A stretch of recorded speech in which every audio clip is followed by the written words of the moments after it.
So much for sticking in. I know this is the third day of the conference, and we're excited about this panel. All of us. I like to say that. Hi, Mark. How are you? I hope California's good. Good to see you. I like to think that this is a little bit of your dream team.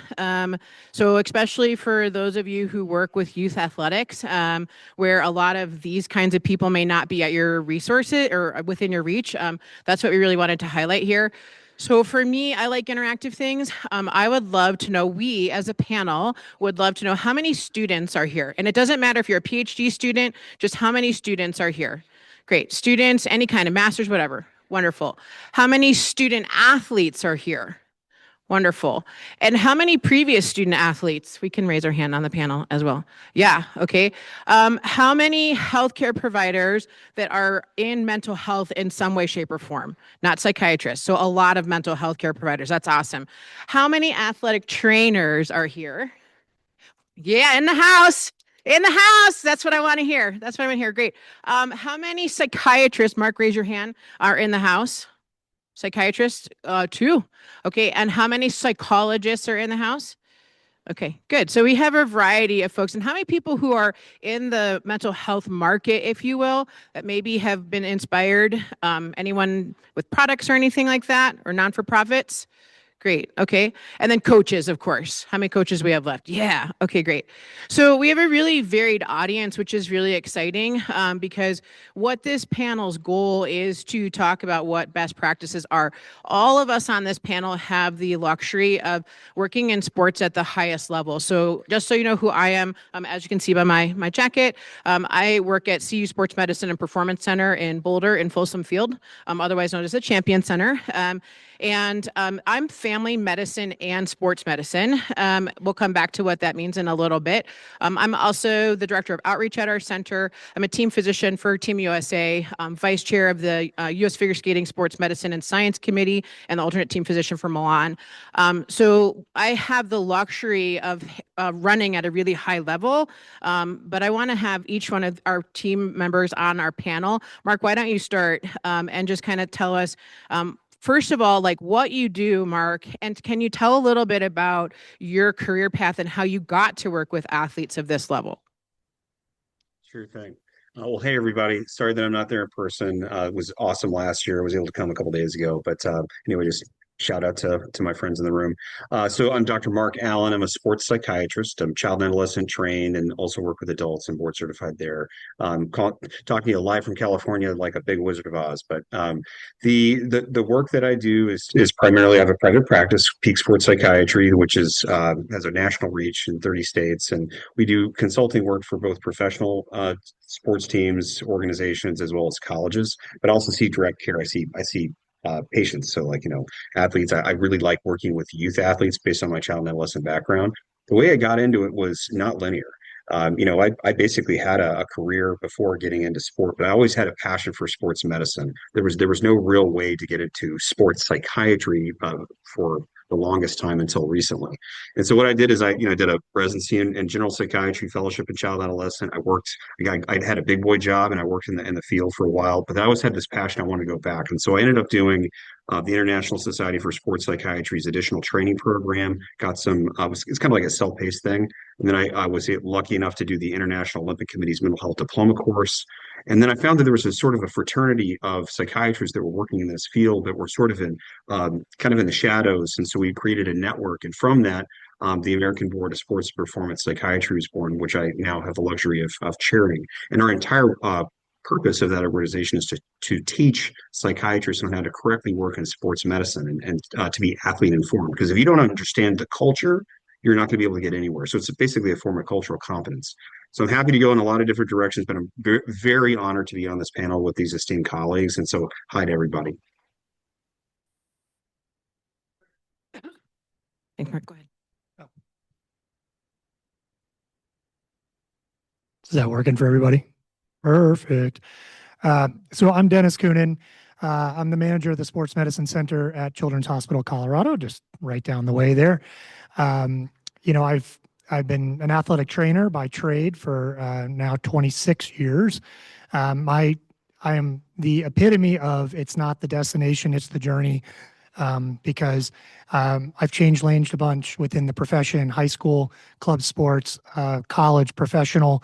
I've done a little bit of everything, clinical work, research, all sorts of different aspects of my career. And it really got me to where I am now, where I get to oversee an amazing team of approximately 80 athletic trainers out in the community, and also within our clinical, supporting our awesome physicians and PAs and dietitians and such like that. We have about 50 community partners that we provide athletic trainers to on a full-time basis, high schools, club sports. So we are very involved in this community, and this is a topic and a area that I am very passionate about. As I've gotten older and in this profession, you start to recognize a lot of these things where, man, I could have made a difference there. Or I could have done something a little bit different to help that kid, or, even as they get older, in the college setting or pro, there's signs and some, things that maybe I could have done a little bit better.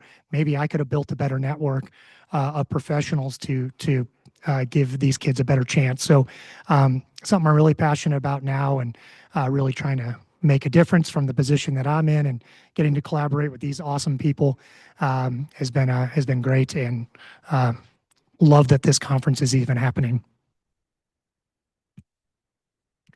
Hi, everybody. Can you hear me? Okay, it's hard to hear yourself over there. I'm Kylie Leahy. I'm a licensed clinical social worker, so shout out to those other social workers out there. I am Assistant Director of Psychological Health and Performance at CU Boulder in the athletic department with their athletes there. And this is my 8th year in the NCAA. Prior to this, I was at University of Texas for 6 years. And my background, I didn't go to school to work with athletes. I pursued my master's at Texas to help survivors of human trafficking. And I ended up taking an internship in the athletic department as one of my positions. And I'm a lifelong swimmer, triathlete myself, so it just kind of fit hand in hand. But my background, besides just finding my way into the athletic department, being an athlete myself, is in eating disorders. And so I also worked at Eating Recovery Center for about 1.5 years over my journey, doesn't matter when, but and I think that background in just general eating disorders and the medical side of social work really set me up well and gave me a lot of skills and perspectives and toolkits to go into working with athletes, because eating disorders are very prevalent in the athlete population, and there's a lot of similar achieving and over-controlled tendencies with athletes. And I love working with athletes because of their minds, and sometimes they're really driven, and sometimes they think they're supposed to be really driven, and so I love helping pick that apart with them. Also, side note, I don't gatekeep anything about this profession and getting into sports worlds as a social worker, so please find me on LinkedIn, and I love to meet with people just to tell you more and encourage you, etc. Ditto to that. I've never been introduced as being part of a dream team, but I'll tell you, the team that I dream of, though, is the youngsters in this room. My daughter's here, a college freshman. I just met a guy named Quaid, who's a junior in high school. Like, the dream is these people who are getting in so much earlier than any of us, and they're going to outstrip us, and I think that's just amazing. I'm David Lecoq. I direct the mental health and performance psych services at Wisconsin Athletics. So at Badger Athletics, I oversee those services for our 23 teams. I do some direct service, but it's more to systems level now, vision, strategy, to do what we talk about in terms of a mental health supportive environment, and I think we'll get into that a bit. In terms of my career path, I'll be very brief. I trained as a clinical psychologist. I did the things that title suggests for about 13 years of my career, and it was more serendipity. And I think also for some of you younger folks, some openness. There was a coach who was forward thinking, kept badgering me to do some sports psych stuff with his team. And I kept saying no, because I'm a good psychologist. I don't do stuff out of my scope of practice. But I hired a sports psych. And I said to her, are there just some little things maybe I could do for this team? And she said, yes, here's what you could do. She was the person who was on the hiring committee 6 months later and brought me into Wisconsin Athletics. So don't underestimate how being open to things can be helpful. I've since gotten specialty training and a CMPC for the performance side. And I'm just excited to be here. Not working. Oh, there we go. Okay.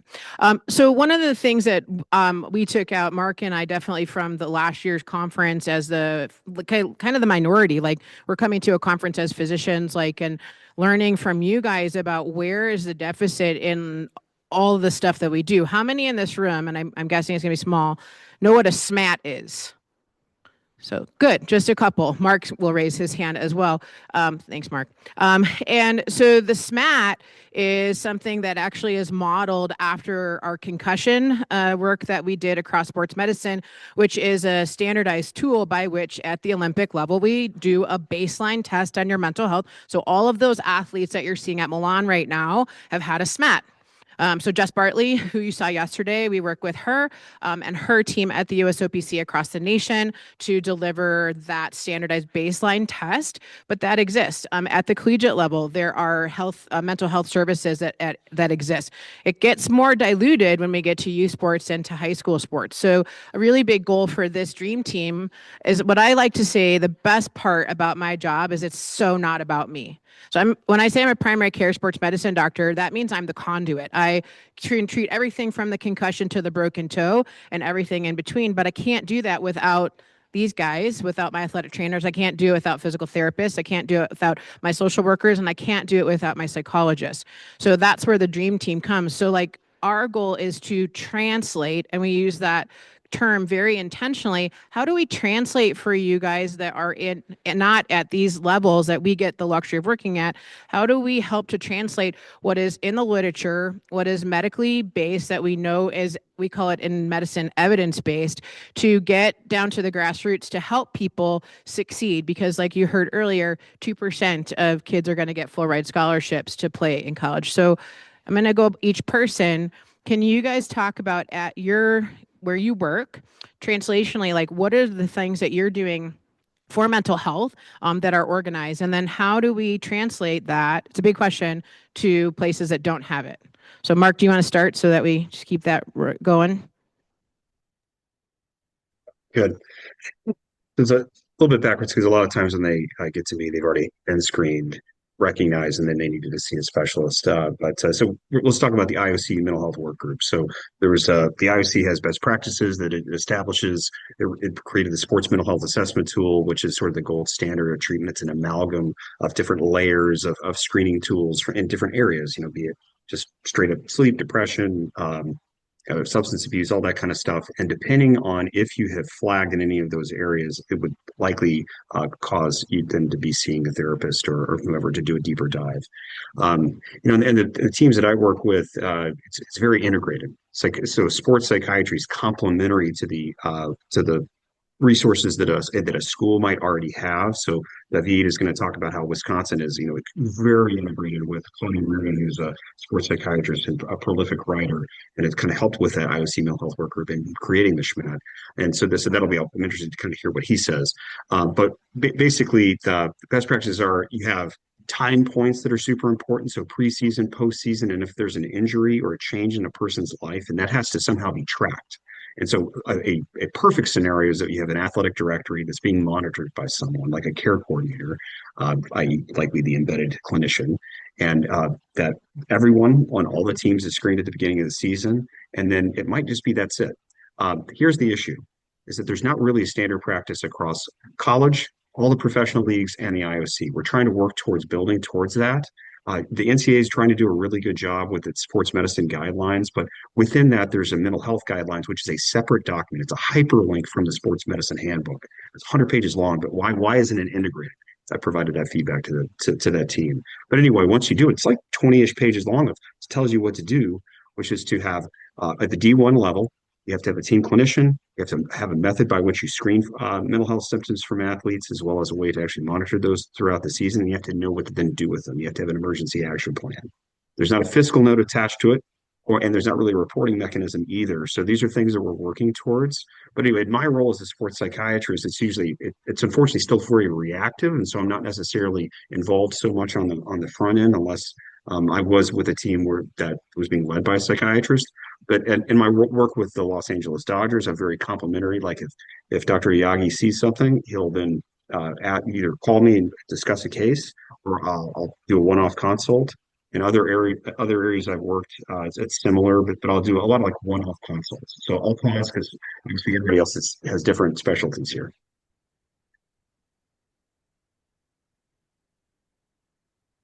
Yeah, and speaking from an athletic trainer's perspective and from our program here at Children's Hospital, it's and my team hears this all the time and people I work with, but I always look at athletic trainers as the tip of the spear, right? We're there, we're on the field, we're in the locker rooms, we are, on the sidelines, we're everywhere, and we become integrated in a lot of these kids' lives, a lot of these athletes' lives, and we become, and nothing I can put on my resume, but relationship experts and psychologists and sociologists and all the things, right?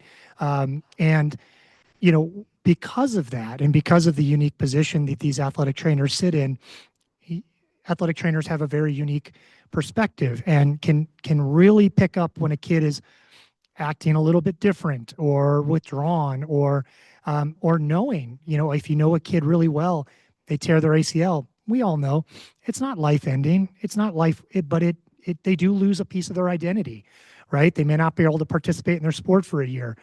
So recognizing those signs of depression and those sort of things, the athletic trainer is uniquely positioned to be in that spot.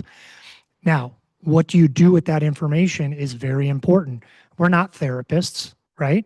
But we can ask some questions. We try to encourage our athletic trainers, ask the questions, know the signs of grief, know the different things like that you can act upon and say, man, this is heading in a direction that may not be the best for this kid or this athlete. We probably need to get them to a resource that can help them with this very specific type of thing. Another thing too is, and I encourage our athletic trainers to do this, and we do a really good job of it, is you got to build a network. Athletic trainers can sometimes feel like they're in a silo. You're on a field, maybe you're at a rural high school or, something where there's not a lot of resources around you. Maybe you've got a team physician, maybe you don't. You probably have somebody that your license is attached to, but, to me, it's building that network. Go talk to the school counselor, go talk to the school nurse. Hey, let's all collaborate on these things when it comes to these kids' mental health. Find the nearest sports psychologist, find the nearest counselors, the nearest counseling group, touch base with them, make that connection before you need them. So you have that communication built in. To me, the network is everything. And as was already talked about, is that we can't do it alone. It's a team effort, right? Just like a sport, it's a team. Even an individual sport, they're probably part of a team, a ski team. It's an individual sport, or a tennis. It's a tennis. You're individual, but you're still part of a team. It's a team approach, and the team approach is the best approach. And so for athletic trainers out there, and for those schools or those clubs or wherever you're working, college, make sure you have that network. Make sure you're putting yourself in a really good position so when something does happen or you identify something, you're not scrambling at that moment. The best practice is to build that network out however large you can make it.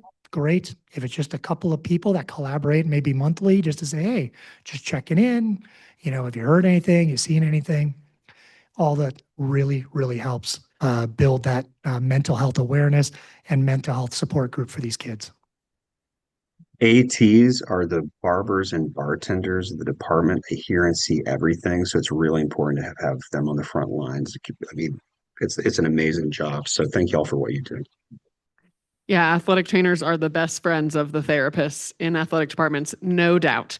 I'll speak a little bit, excuse me, I'll speak a little bit to, obviously in an athletic department like CU Boulder, we have direct service to the athletes, psychological health or performance. Anything under the sun they want to talk about, they can come in. And in our institution, it's free to them. And obviously that is a privilege that is becoming more commonplace across, especially across Division I programs, Power 4.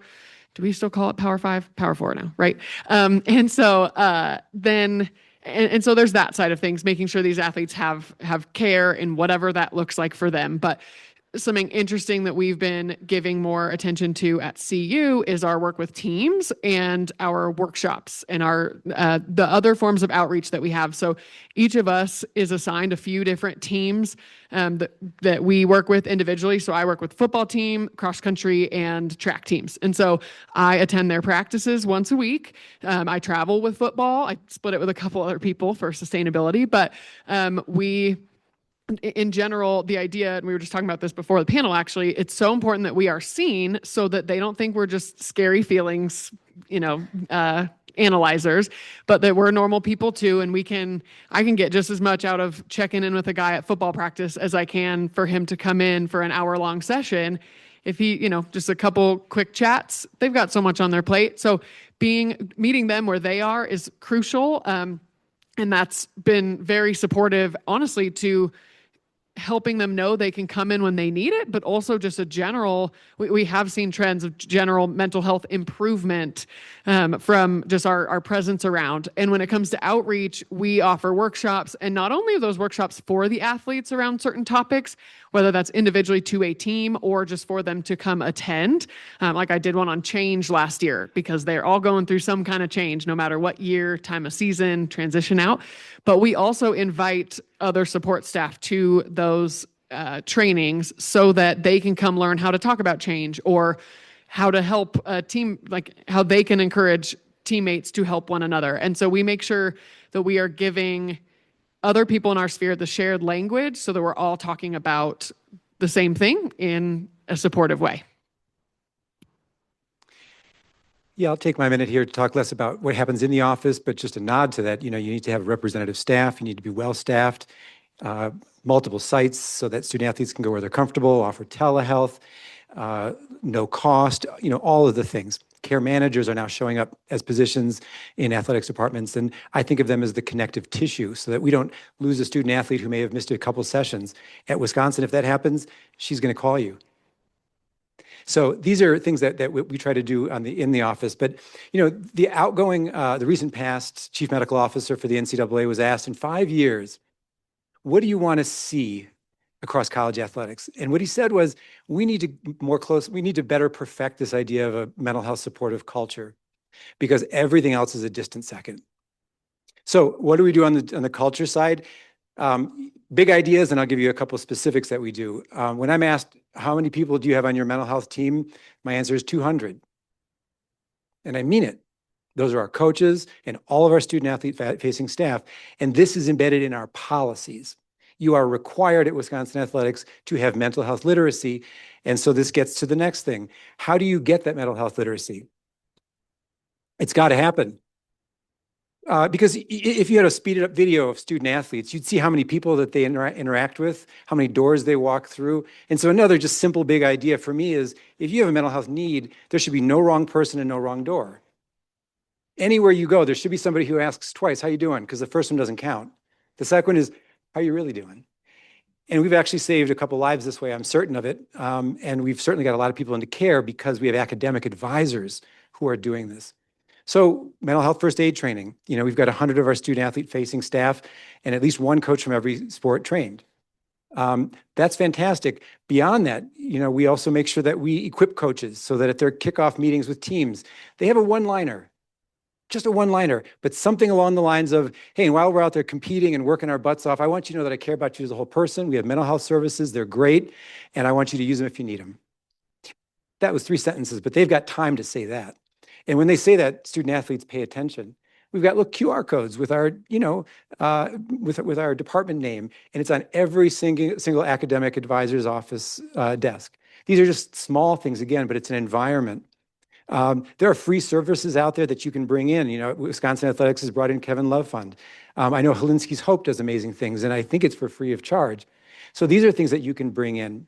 I guess, something I haven't tried out yet because I have to do a lot of messaging, but I'm going to try it first here. As I think about what I want in a college environment, I start with Sesame Street and I say, put that in a high performance environment. Because, that's a place where people are emotionally intelligent. There's diversity that's respected. People are present and they also notice each other. And if something's wrong, they check in. So that's what I kind of want to see as a picture. Hello? Okay, good. I'm just curious, I want to survey our audience again. How many people maybe might have ever heard of sports medicine before this panel? Okay, so a lot of people. How many people might have realized that sports medicine could look this diverse? Good. So that's pretty good, but like kind of like half and half, right? So what we said at the beginning that it isn't about me. Behind every athlete is this is what we want. We want all athletes to have a dream team. We want all athletes to have access to, if they needed an orthopedic surgeon that is not represented up here. We want people, if needed, to have access to a sports psychiatrist. If I need that sometimes as a team physician, I need to call Mark and say, Mark, I need a little bit of help on this one. Give me some advice. But I can't help and navigate a student athlete or an athlete in general without everybody here. So one thing that we're hearing in this conference is about connection, and Dennis mentioned it as well about forming your team. I think one thing that would be important for all of us to kind of speak to is like how do it's great to hear about all this, but how many kids actually reach college sports? How many kids reach professional sports? And how many kids actually reach Olympic sports? It's extremely small. So how do we take this macro model and get it down? What are ideas that we all have for that as far as outreach? And how do we make ourselves accessible to people that need that help? Yeah, I mean, that's really the $1 million question is how can we affect the most amount of kids and athletes out there that maybe don't have access to an athletic trainer on a daily basis or a social worker or a psychiatrist or whoever it might be, at a thing, just down the hall. You know, let's be honest, it comes down to the coaches, it comes down to athletic directors, it comes down to teachers, it comes down to parents. Right. And we all have to buy in and they all have to buy in. Right. Mental health has been, thankfully, in the last, I would say, 10 years or so, the stigma has started to lift a little bit over why mental health is so important. Right. And that there are kids and there's athletes at all levels that are struggling. We see it all the time, even at the pro level. They've got everything and they're struggling. Right. And, we, as was alluded to already, is we need to empower as many people as we can. As Debbie said, he said that it's, he's got a staff of 200, right? Because everybody in that athletic department has has some sort of training to recognize these things. But we have to get that buy-in. And to me, I think coaches, I think coaches are the linchpin. Because they hold the power. They really are the ones that these athletes look to for guidance and playing time and approval, right? And a lot of that hinges on their performance and all these different things. So the coaches out there, I mean, I've worked with a ton of great coaches, but I've also come across some that go about things the wrong way. And I think it's just we have to keep pushing that narrative of, hey, look, mental health is, in talking about it, is not a weakness. In fact, it can be a performance enhancer if we go about it the right way. And I think if we can go about it in that aspect and capturing these kids and saving these kids and making sure that they're having the access to the resources, but those coaches, they have to understand that just because a kid says that they're struggling or having a problem or whatever it might be, that's not a sign of weakness. That's actually a sign of strength. They are confident enough to say something, which a lot of people aren't. They suffer in silence. So if we can get those coaches, athletic directors, parents to understand how important this is, I think we can get some things over the hump and really affect way more kids than we already are. 100% coaches model a lot and they have a lot of pressure. And I like to say that muscle memory lives in the brain. And so if you want athletes to perform, you need to have their mental health right. And therefore coaches understanding the connection between the two are the best coaches that are out there. In a sports social work lens, we look a lot at athlete strengths and vulnerabilities within kind of the systems that these athletes are in. And so we, in preparation for this panel, we talked about how access to sports is a privilege. And so when I think about how can we move mental health further in sports in general, I think about how from the adolescent and middle school, high school, non-elite level, it's important to acknowledge how do we support resources through those avenues, because those are the same athletes that come up here and they already have tools and skills to manage the stress when they get here. I will say a positive note, in my 8 years in the NCAA, the amount of athletes who come in already having mental health providers or having seen sport performance specialist has increased significantly in a short amount of time, which shows me that the advocacy on the younger levels is happening. But I think we can provide access to those, I'll say younger, not necessarily lower level, but sometimes lower level also, communities and coaches, resources, et cetera, and be community members together. That's what sports do, is bring community together. So we all have an opportunity to connect with other people to provide the expertise that we have. And that in turn just prepares our athletes for the future from this younger age. And that's what we should really be fighting for when we're out there. Yeah, I'll just add a couple of quick things. Sometimes research just bears out what everyone already knows. When it comes to young people and who they talk to first about their mental health, it's their friend. So, it's great to provide training and to have the right, elite observers and referrers in the older adults, but also, giving younger people the ability to respond to their friend, obviously within limits. But we see two extremes. One where people just sort of say, this is none of my business, and they just keep walking forward. But we see the opposite extreme too a lot, where we have a young person getting over-involved because they've got a big heart.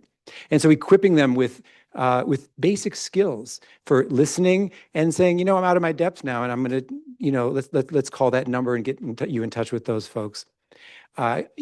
Social emotional learning, you can say that 10 times and it's not enough. So we heard in the men's mental health panel, sometimes with men and eating disorders was the topic. Part of the problem is that the youngster doesn't know. They don't actually have words. And so to provide that basic language is essential. One last thing I'll say is that, if you are associated with mental health, if you're not necessarily even a provider, a lot of my job is just walking. I spend about 3 or 4 hours a week walking the academic floor. I see all the athletic trainers. I go by strength and conditioning, not nutrition. I can go fishing for a week up north in Wisconsin, catch nothing. But when I do this, I catch something every single time. An athletic trainer says, oh, yeah, I wanted to talk to you about this. Or an academic advisor says, weird, this person hasn't been showing up. Or, hey, this person. And every single time it's like, oh, yeah, because people are busy and they may not just take that small step. So showing up and just saying, hey, how you doing? I don't go in asking about mental health even. I'm just there to say hi. But this is what they start talking about. So very last final thing is mental health messaging. Simple, quick, and cheap. Use ChatGPT for starters and then put a human touch on it. But send a message every week, Mental Health Monday. That's a really simple thing to do. I like all of this. I was thinking about my mentor, Dave McDuff, out of Baltimore. He's a sports psychiatrist. He worked with the Orioles for like 30 years, but he learned by his military training by treating by walking around. So simply just being around and being there. There's a wonderful pilot study going on at UVA, which is, I think it might actually be done, but where they actually planted a psychologist whose entire purpose of being in that department is to help with the coaching staff. Not with the players, but with the coaching staff. And that might actually then have a wonderful trickle-down effect on the way in which they then interact with their players. And so the whole environment improves, because you don't treat student athletes in a vacuum. It's similar to, like, you don't treat kids in a vacuum. You treat a family system. You have to work on the sports family, which is much larger. There's so many touch points around the athlete. So I love the fact that at the beginning of this conference that there was several trainings that went on and with different, it was vendor agnostic. All of that works really well. I love the idea of peer support as being a great start, but then coaching up coaches, and then also not to ignore. I mean, we have Sherry over here, who's a primary care sports medicine doc, who can kind of the team quarterback, if you will, in an athletic department. They can also turn into coaches themselves. By gaining that, becoming more psychologically minded and sort of leading all of us. Doesn't like me. So one of the things I wanted to do before we conclude, we have a little bit of time left, is kind of like spur of the moment. We talked about best practices. That's what this is. And so you've heard from all of us the lens by which we do mental health. I'll start it off from your perspective, because each of you wear a different hat in sports medicine. What is the number one most important best practice that you feel you do? And I'll start it just to give you guys time to think, since I'm springing this on you. For me, in our clinic, in whatever setting I'm in, so you just heard about how we're present. In sports medicine, we are present at every level. Our ATs, I bet, in the room never realized how much they were going to learn about who was dating who when they were taping an ankle. Taping an ankle is probably the number one most common thing they could do. They could all do it blindfolded, backwards, and upside down on their head. But they never realized how much psychological stuff they were going to learn that then comes to me and comes to members of our team. So for me, as a primary care sports medicine provider who's on the sideline in every environment, every country, all over the world, there's no patient that's not a mental health patient for me. Everybody is a mental health patient. Everyone I talk to, for me, it's not just that I'm assessing your ankle sprain. It's not just that I'm assessing your fracture. I'm assessing your injury for sure, because that's my job. Is it surgical? Is it not? But then how do I support you through this? Do you have the mental fortitude to get through this? Has this racked you and this is your first injury ever? So for me, every single patient in primary care sports medicine is a mental health patient, and that is my number one best practice. What about you guys? Well, you kind of nailed it. I mean, you took mine. As an athletic trainer, the number one way you can support your athletes is be present. It's be there. You don't even have to talk. Sometimes they'll just start talking because you're standing next to them, and they will start telling you everything about their lives, things you may not want to know about their lives, but you start learning it. And you just kind of tuck that stuff away, right? And you just, maybe it triggers something, maybe it doesn't, but it's important. And to get to know those athletes on a personal level, it's so important, because then when something does happen, when they get hurt or something, then you can start recognizing those signs. I also tell our athletic trainers, and one of mine is here, Robert, we tell them all the time, is like, go to an appointment. Like, sometimes, a kid tears an ACL or has a big injury, they're going to be out for 6 to 9 months or whatever it might be. Just showing up for them, be there, and you can answer questions. That everyone gets the white coat syndrome, which we talk about, where people's mind go blank when they're in front of a doctor and they forget all their questions. You can be there to translate. You can be there to ask the right questions or be there to answer questions for them. I know that's not something everybody can do, but I tell you, from my perspective as an athletic trainer, to me, that is something that built the biggest bond with a lot of my athletes, was just being there at those appointments. They saw that I was bought in. I truly cared about their life, and not just their life on the field, but now their life is different for the next 9 months or so. I'm going to be their primary teammate for the next 9 months. So I want to be able to make sure they knew that. And to me, I think that is just something you can do. It's a little thing, but it goes a really, really long way. And I was talking to him, like, the next thing you know, you're getting invited to a wedding. So, yeah. I would echo that. And I was trying to think of what else I could share that's not the same thing. And I really think the power of the treatment team is vital. And especially having people that, to Mark's point earlier, really understand the culture, but maybe are, in a perfect world, are really well versed and trained in what they are there to do. And so, for example, and we're talking about best practices, right? So these are goals. These are things to be working towards. But that diversity in providers, whether that's lived experience or diversity in their trainings. I know on our staff at CU, we've got a couple of us that are really well versed in eating disorders, someone else who's really passionate about ADHD, and then, OCD, et cetera. Just having a wide variety of folks that can treat whatever comes in the door, because athletes are humans first, and so they carry both parties with them.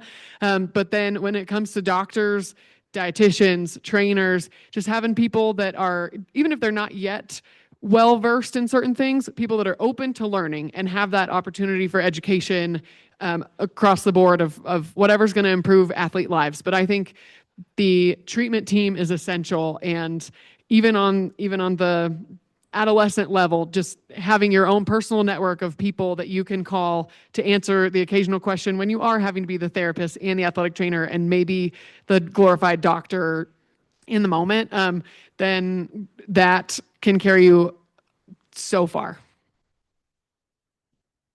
Yeah, mine's going to be a sort of a boring but important thing about policies and procedures, but I want to echo the thing you keep hearing about being present.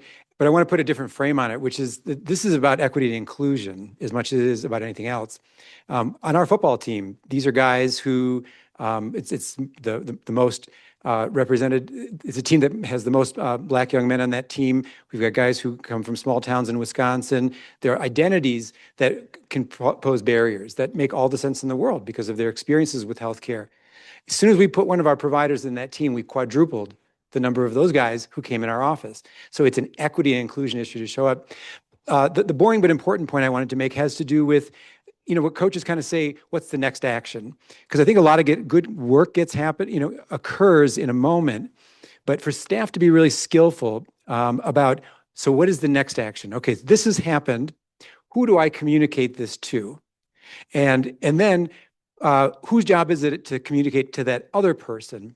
Because in a hyper-connected environment like athletics, we can get sideways.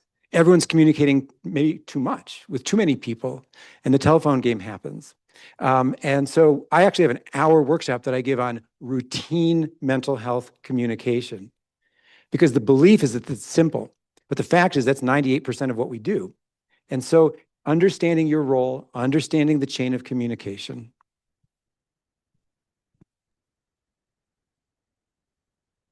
I've heard a lot of the same theme, which is the power of collaborative care, which there's the collaborative care model of psychiatry and mental health treatment, but there's also just a cohesive team, because it's very much the best practice is a multidisciplinary team. But you also kind of think of, just going a little bit meta here, this whole coalition, the purpose and the elegance of this is you have a bunch of nonprofits all going or coming in together. We have a shared goal, which is to improve athlete mental health. And so I think there'd be really nice if everybody kind of figures out sort of where they're laying, where they fit into this big picture, so that we actually can move forward. Because as it said earlier, like stigma is sort of lowering, awareness has definitely happened. Now we need to go into action. As far as the actual nuts and bolts of the department and what it would actually look like, the athlete has a bigger sports family, and then the treatment team, there's a lot of people that actually work with the athlete, but it all has to be coordinated. And so I'm very much preaching something called the collaborative care model, which I'm happy to talk about offline. But that involves a primary therapist, an athletic trainer who's front line of defense, somebody that's in the department who's a care coordinator, a primary care sports medicine doc, a sports psychiatrist who acts as a consultant, coordination with the on-campus counseling center, who may or may not have any athletic training. But the issue is this is a goal to strive towards, because the fact is a lot of colleges, they don't have the funding, or they haven't put the resources toward it yet. And it's really sad to hear when the head of campus counseling is just tag you're it. You have to also be the person who deals with the athletic department. They hardly have enough time to put their head above water. And so more awareness needs to be happening.